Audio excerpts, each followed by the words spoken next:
Welcome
to another Liquid Bullet production. Joining me today is Mr. Garri Baily, aka Cheyenne O'Shea. Hello, how you doing? You alright? Thanks for coming. Welcome on. Yeah, thank you very much for having me. So Garri's actually a drag artist and performs in a lot of shows around sort of London, Essex, is that correct? London, Essex, bit of international, pre-COVID, trying to get back out there again, which will happen soon once everything lifts completely. Yeah. So can we just take you right back to the beginning, sort of where it started for you, sort of where you grew up and stuff? Okay, well, so originally from Essex, I was born in the Rochford Hospital that loads of people were. Yeah, I was as well. Yeah, loads of people. It's gone now, isn't it? Yeah. So lived here till I was about 8 years old, and then moved to Southern Ireland and lived there for 13 years. And whilst I was there, I went to school there and stuff as well. But after that, started hairdressing. They didn't pay next to nothing. Yeah. I was asked to perform in a club in drag, and I thought, let's give it a go, let's give it a whirl. It would be a bit of a giggle, and then little did I know it was going to be like my main career for the rest of my life. But when you got asked to dress up in drag, did you already played with that idea before, or was it just a fresh off? Or? I'd done, like, as a kid, I'd done silly little things, like I walked around the house with a tea towel on my head because I wanted long hair, because I liked how it felt on my shoulders. Yeah. But I didn't even know what drag was, because growing up over in Ireland, like, we had 2 channels and we didn't have the scope of seeing different things on TV. So, and being a massive Catholic community there, it is kind of hidden anyway. So I had to actually find out what it was after I'd say yes, because I'd say yes to anything. So anything to do with money, I'm like, yeah, that's fine. Yeah, what the so I'd done it, and it was, I enjoyed it. But I got picked up by a couple of television companies, RT Television and then BBC in the UK. They flew over. They done stories on me, and it all got a bit much. I couldn't handle it. Straight away? Straight away. The first one? Yeah, wow. Straight away. And I just couldn't cope with that. I was a nobody from this small little country town in Ireland called Shannon, funny enough. And and all of a sudden I'm in the limelight, and I was wanted left, right and centre, and it was all a bit much. So I decided, when I was moving over from Ireland to the UK, just to put it all in a bag. Never got rid of her, put it in a suitcase and just shoved her up in the attic. So, so I had a massive break there. So what was that first performance? What did you have to do? Or what was... I had to get up and sing. So, dressed up, and I remember I was a size 8 dress. I remember that because... someone I bought the dress for didn't fit into it, and they had the ump, so I fit into it. But it was a size 8, and I remember, it had gaps all down the side. I showed nearly every bit of skin that I had. I was quite tiny back then. And I just got up on stage, and I remember singing Breakfast at Tiffany's. That was my, and I still have that in my set list now, just so that I can kind of for good old time's sake. Yeah. So was singing something you always sort of done as a sort of being brought up? Yeah, I hid it for years that I could sing, and then in school, I just remember I was bullied in school and stuff. Loads of people were, I dealt with it by keeping myself to myself. Always had my hat pulled down, just hid myself with clothes away from everyone. And then we were in religion, and Sister Ina, her name was. She said, would anyone like to sing for for the mass, and I was like, yeah, I'll do it. And there was all these boys going, yeah, all this, and I sang. It was Lifted by the Lighthouse Family. I remember that one. Yeah, and it's a lovely song. It's a lovely tune, and I sang it, and everyone just shut up, and I just got a little bit of respect, which I've never had before. Yeah. And then on from that, the school play, I ended up getting the lead role. Kind of done a bit of a craftiness there because I got in with all the girls, the good-looking girls. They were going out with the rough boys, the ones that are bullying me. They didn't want to mess with me then. Because they're you know what it's like having a missus, do you know what I mean? Like, you'll be in trouble there. So they learned their lessons. So, and all of a sudden I became Mr. Popular, and then I left school. And then it started with the drag stuff. So, yeah.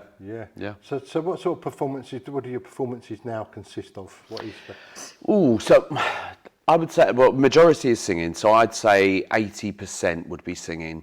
I'd say 10% comedy and 10%, well, I'd say 15% comedy, 5% games. So I do have a tendency to get a few people up lip syncing for their lives. I've just introduced a new one where I get one of the 4 contestants put headphones on, and only he can hear the song, and he has to lip sync and dance to that song, and he just looks like a twat. And it is so good because I usually pick the guy out of the 4, and just to embarrass him. So, but yeah, apart from that, it's just my main part of my work is my look, because I look so feminine. You know, wearing that little black dress that somebody liked me in. So my look is I do look very feminine, and with the tattoos, and I've got quite strong legs and stuff.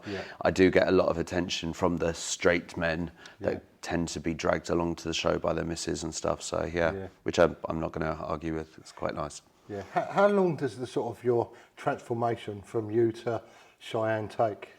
It used to take a lot longer now, but now it's roughly about an hour. I've got it down to a T. Than my missus.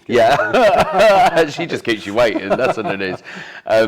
So I feel like when my drag was bigger, so I was putting the hip pads on, the big double wig, and I had to do certain looks with the eyes and stuff. It was taking a lot longer to get ready.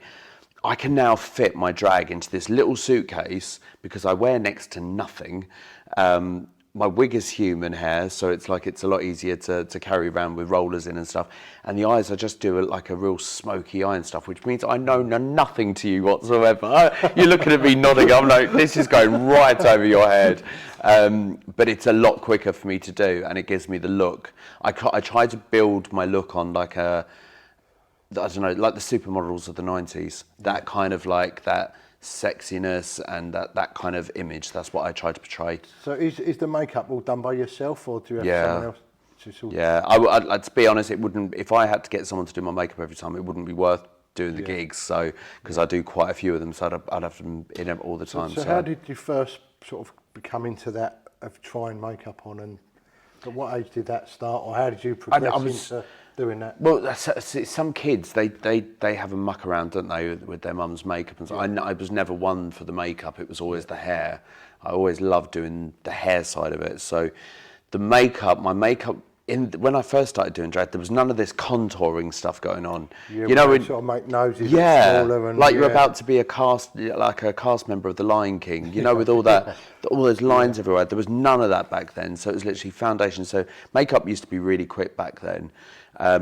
When I started drag up after my break that I had, contour had come in, so I was trying to do, oh my God, I had this big white triangle on my face going out the door. I was like, oh no. And then I started to learn how to blend properly, and it's just literally practice. Keep on doing it and doing it. And it took so long. If I tried to put a lipstick on, I reckon I'd end up looking like the Joker. Oh, you wouldn't see it with a beard, would you? But yeah, I remember watching this famous drag queen called Miss Fame over in the States. And I was watching her YouTube channel on how to do makeup, and I'm sitting there with a pen and paper, writing down every single bit of makeup that she used, and the list was like that. I think it came to like £300-400 for this one look, and I was like, oh yeah, well it's going to last. But yeah, it all changed. Yeah, my makeup cases they're packed high. Can I just ask you, obviously we're friends on Facebook, and obviously I see you sometimes on the train, obviously going to What sort of reaction do you get from the people on the train, or Yeah. do you get people talking to you and stuff, or? Sometimes I get a mixture. So I get some people who are really intrigued, really intrigued, and they because sometimes I do my makeup on the train if I'm running out of time. Right, So I've got my mirror there and I lay it all out, take over the table, and they're intrigued and they want to know, so they're watching. They ask me questions. Some guys are like, what you're doing, this is where you clever, going. like this is good. Yeah, where are you going? And then other ones they kind of like they just keep themselves to themselves. I've only really had one bit of trouble on the train, and it was at Barking, and there was a group of kids, and one of them, I don't know what he was saying. It was all that blood kind of talk, and I was like, I don't know what you're saying, but it was obviously against me in a negative way. And at the end of it, he got his McDonald's milkshake and he threw it at the ground in front of me, and it literally, I turned my face so that my makeup wouldn't get ruined. I didn't really care about the clothes. But literally, there must have been about 20 people in that carriage. They all stood up for me and went at them not violence, but literally like, what the hell do you think you're doing? And they didn't have a leg to stand on. So it was really nice that they stuck up for me, because they could see like it's my uniform. So you wouldn't do it to a bus driver, or obviously not a policeman or something, but that's their uniform. This is my uniform, so. Yeah, that's like your work uniform. Yeah, exactly. Might keep it on if the guy's hot, but you never know. Yeah. We all like a bit of uniform. So talk us through one of your performances. How do you start on your performances? Right, so I would start, I've just changed it recently, but I'd usually start with You're the One That I Want with Grease. Okay, so that would be my opening number. And the reason being is when you do the You're the One That I Want, You Are the One I Want, and you know the do, I get them to do it. Right, yeah. So, and there's so many opportunities for them to do that part in the song. I can work the crowd. So you're interacting with the crowd. I can see who's in it and who isn't into it. Yeah. So then I know who to pick on and who to stay away from. Because you never know, what if a family member's died the day before and they're just not in the zone? They might not, they're at the show, so they're obviously okay with drag, but they just don't want to be a part of the show. Yeah. So it's a way of working the crowd, and then that gives me a good scope for the rest of it and stuff like that. So that would be my opening number. Like a little test in the water of who's up for it and who's not. Really. Exactly. And then after that, I would just go into another number, and then I would start either games, or I would start doing more interaction and getting to know people, or introduce my next act, because sometimes I've got a cast that I work with, so I might have a few people and I have to introduce them, let them do their bit, I'd sit back, and so that's it depends on the venue, depends on the theme and stuff like that. Yeah, so are you getting, do these venues book you for these certain events, or? Yeah. And what sort of scenes are they like? Oh, it's all different now. All varied. It used to be more gay bars, gay clubs. Now it's like, I went to one the other day, 2 days ago, and they were playing football in there, but I had to do a sound check, so I was singing Black and Gold from Sand Sparrow while they were watching Tottenham play, and it was they were like. But it's such a mixture now because of it being so mainstream, with it being on TV. There's so many different bars that are going, oh yeah, let's get a drag queen in, we'll do a brunch, because they know they can earn money. They know it, and they know that it's not just a fad now; it's just pure entertainment. So I've even had a bar in Lee. Is it the Carlton? Carlton, yeah. Yeah, I've just booked a drag act for there, and that's a boozer. Do you know what I mean? That is a boozer. So I've had to, because I do bookings as well, I've had to find a drag queen that would be suitable, that would be able to handle the guys that normally go to a boozer. Because some drag queens, they might be a little bit more fragile and stuff, and they might not be able to handle it. Yeah. So, but yeah, Bambi definitely will, so it'll be all good. So you're actually sort of like a representative for other ones as well? Yeah, kind of like a booking agent. So I've got a few venues. Like one, for example, is in New Cross House, and I'd book 2 acts for them every single month on the same night, and it's just like I literally set them all up, send the images across, make sure they work well together, make sure they're suitable for the venue, and so it's good fun. I get respect from the drag community then. That's what it's all about, respect. So talk us through your sort of your clothing brand for Cheyenne. My clothing brand. What is this like for expense-wise for you? Because I know my missus is not cheap when it comes to clothing. I think she's having you on. I need to introduce her to AliExpress. That's what I need to do. So a lot of my stuff I would buy maybe ASOS. It might be online just through websites, and then I'd alter them. So I wouldn't wear things that would be too long because I like them ultra short, and so I'd get things I'd alter. I'm quite good at altering things and adding things and subtracting. Do that yourself as well? I'd be quite happy to do that. For certain looks that I need, for certain things, like I've done an Alice in Wonderland theme, which I've actually got to do in June, actually, in late, and I've had an alternative Alice with Who the Fuck is Alice embroidered on the front. I've had it all made with leather and spikes and stuff like that. I've got a costume designer in Leicester that would do all of that for me, so she does all my bespoke stuff, and then I just do all the little tweaks. So gotcha. But it's really expensive. I can imagine. It's really expensive. You're going to buy 2 lots of clothing for yourself, aren't you? Yeah. Well, I don't really buy stuff for Garri. That's the thing. I don't buy like if you saw it in my bedroom, I've got a massive rail, like a wholesale rail for a shop, full of costumes, and then there's this little wardrobe at the end. It's about that wide, and that's got all Garri's stuff in it. It's got all the vests. It's got the tracksuits. Because so poor old Garri gets left behind, and Cheyenne gets all the. Because I'm a little chav when it comes to my day wear. I like my trainers, comfort. I've got my shorts. I don't really wear suits or trousers or anything because I've got no need to. So I've just got jeans, shorts, t-shirts, tracksuits, done. Yeah. And they get shoved in, and that's it. But her stuff is all laid out. Heels, I've got a whole bookcase full of heels, 68 pairs. So, yeah. How many? 68 pairs? Yeah. It would be 69, but they didn't come yesterday. So, yeah. Perfect number. So how do you find sort of family and friends found it when you started doing these acts? Were they supportive of you, or? Yeah, my mum loved it. My mum took my first pictures. Oh, really? So yeah, she took my first pictures. And that was the night in that ward with the gaps down the side, and she came to that as well. Everyone's been fine with it. My friends love it, but yeah, and it's grown. My mum thought it was a little hobby, but now she's kind of seen that turned into a business. It is a business. I do bookings, I do this, I do that. I've got a wig business, so I'm making wigs for other people. And stuff like that. Talk us through the wig business. What is that? That grew massively. That grew the biggest because of lockdown. So where I couldn't do people at home. When I say do people, there was 1 or 2 boys I'd done, but that's a different story. But I couldn't do my clients because of they weren't in my bubble and stuff like that. So I turned my hand to wigs, and I was making these wigs for loads of people in America, theatre companies. I was doing wig raffles, and it was just all a bit of fun just to keep my momentum and my creativity going through lockdown.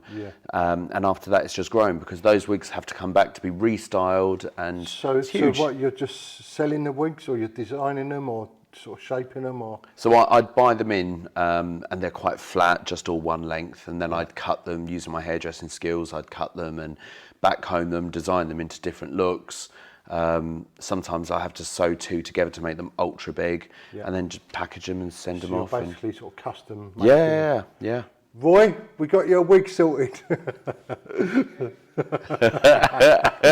we get him a nice pink one or something. Should we drag him up for one of the shows? It'd be fucking brilliant, wouldn't it? So is that going to be an ongoing thing now then? With the wigs definitely. Like I don't do as many as I did because my drag work has gone through the roof, but I do take the custom orders still. There's just a little bit of a waiting time, so but I'm always doing them. I've just done 3 for a share tribute, and it's just like it's ongoing. So one thing I've learned through lockdown, you've got to have your finger in as many pies as possible. So it's pretty much opened up a lot of avenues. Oh, for you completely, definitely. Yeah. Where do you think your future holds for you now, sort of going down these paths? Oh, it's funny. Like where would you like it to go?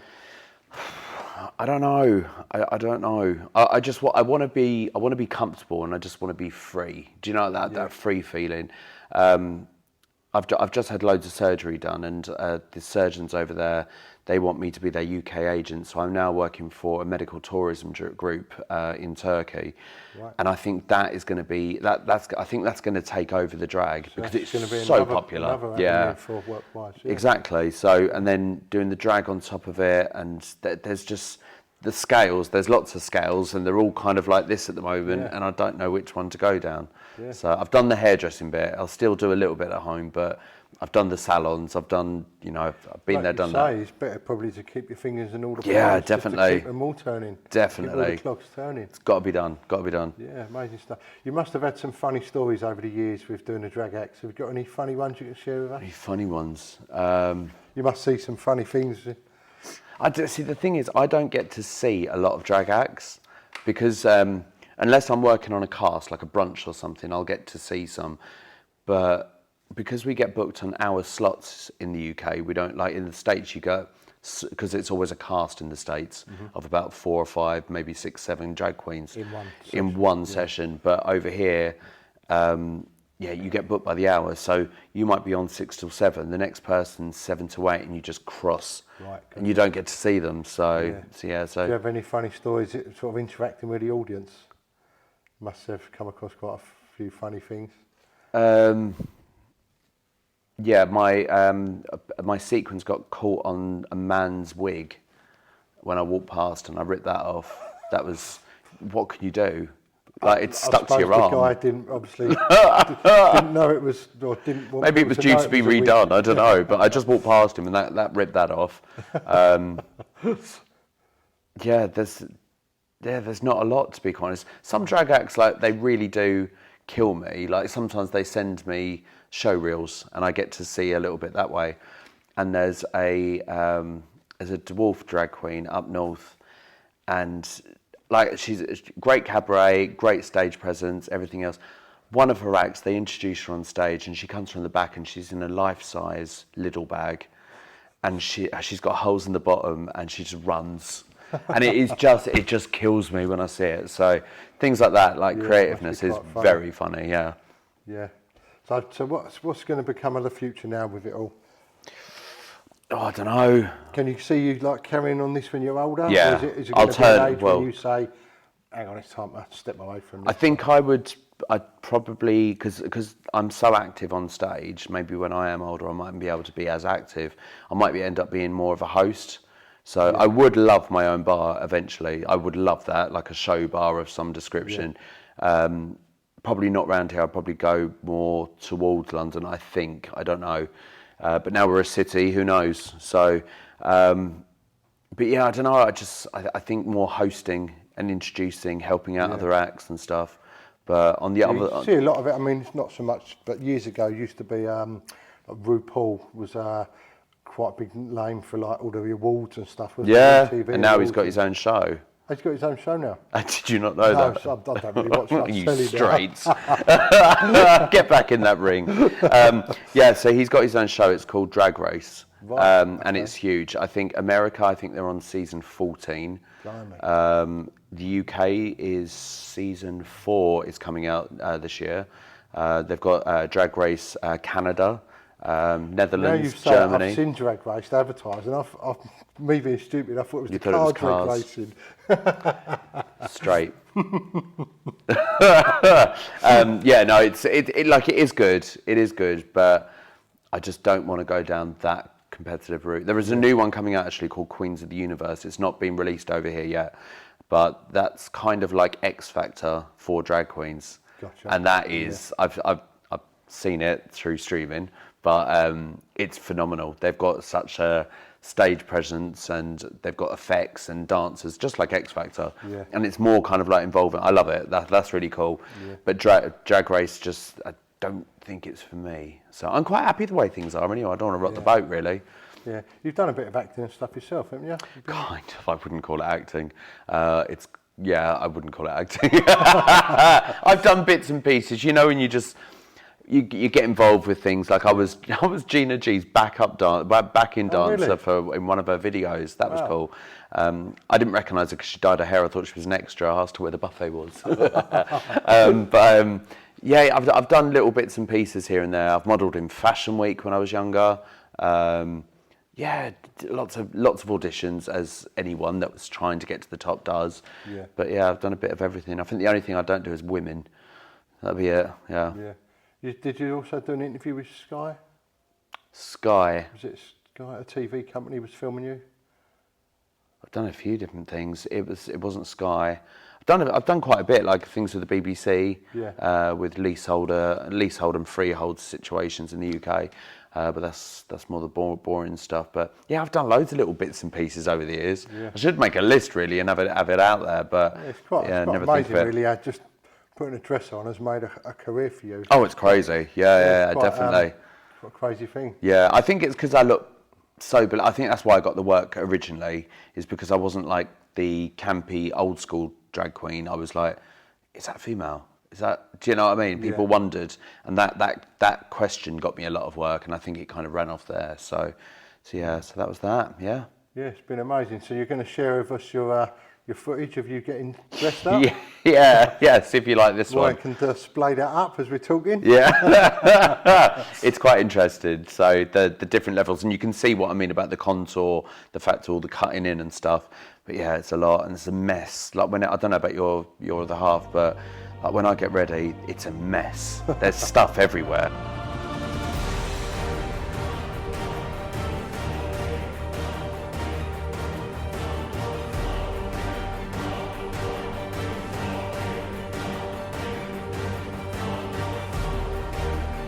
So I got ready on the train the other week, and I was using the powder on my face, the loose powder, and it's just white powder. Well, it's meant to be translucent, but it looks white.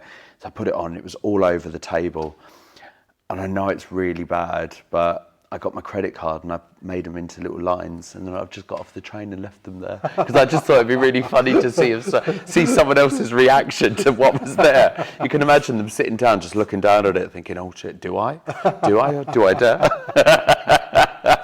So Garri, can I just ask you about your own sort of emotions? Obviously, people give you sort of compliments, and you probably get a lot of criticism. So can I just ask you a little bit about your own emotional self, how you take on board with people? Well, the thing is, I think, like, being the age that I am, going over the years, I think it would have hurt me more in the past, but I deal with it a lot more now. You know, I can be a little bit hot-headed. So if I'm walking past someone and they snigger or something, I've got a really bad habit of turning around and saying to them, well, that was discreet, wasn't it? I'm walking off, which could cause major problems, you know what I mean? But I think because it is so mainstream now, the comments that I do get are mostly positive. Right. You know, I get people stopping me, asking me, do I do my own makeup? How do I do this? Am I a makeup artist? Would I do theirs? No. And then you get a few that would snigger, like being here in Southend. Like, we're in a suburb of London, and you know, when I'm walking towards the train station or walking to the Royal Hotel or something like that where I've got a gig, you know, there are the groups of people, they might start, but they're not really, really bad, but they're just a few negative little comments would be thrown in. And like I said, I've just got a habit of biting back a little bit. Yeah. If I know that, sometimes you get that vibe, don't you? But it's like, come on, walk on, just leave it, walk on. So sometimes I might do that, but I cope with things okay. But I know... I think you're going to get, no matter what you do in life, there's always going to be a few people that are going to throw negative stuff at you, whether it's... Yeah.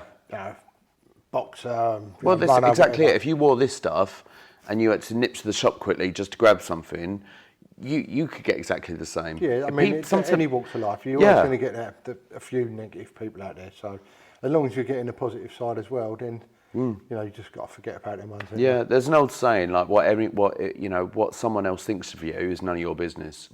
You know, it's if they starting you, like I probably won't be able to handle myself as much as you could, but I'm able to look after myself. But like you said, there's always going to be someone to put you down. Yeah. So, right. But it's how you cope with that. How do you find social media? Obviously, you use a lot of social media and stuff. Social media is a funny one. Like, sometimes it scares me putting something up. Like, the pictures that I put up on my drag profile are pictures. You know, I know that they're, you know, I've got a little thing on there under one of the settings that you can't comment unless you're a friend of mine on that. Right. And you know, that's brilliant. But sometimes I could put my view up on Facebook, and you could just be knocked down. And I'm not very good with my words sometimes with writing. I'm okay in person, but sometimes I'm not as quick as other people. And all of a sudden they've turned something into such a negative. Yeah. And it's like, I didn't mean it like that. Yeah. But you know, you're like they call them snowflakes, don't they? They just jump on board, and they're the first ones to put you down. But in person, they're the first person to go, oh, you look really good. You look really good. Yeah. But yeah, some people are just really nasty. Yeah. But they sit there bored, and they just have that nastiness in them. Yeah. So, but I've stopped looking now. So I've turned my notifications off on Facebook. I don't look. So I might put my view up there. I think sometimes that's better, isn't it? When you're sort of arguing back with them, that's what they want. They want a reaction out of you. They want to get to you. When you just don't even just ignore it, then they've lost. They've lost the game. They got no one to argue with. Yeah, and it's learning just to not put that post up in the first. Like Adele, she got told off, didn't she? So she's got someone that does it for her now. I think she writes it, it gets checked. Yeah, and then it'll go up. Yeah.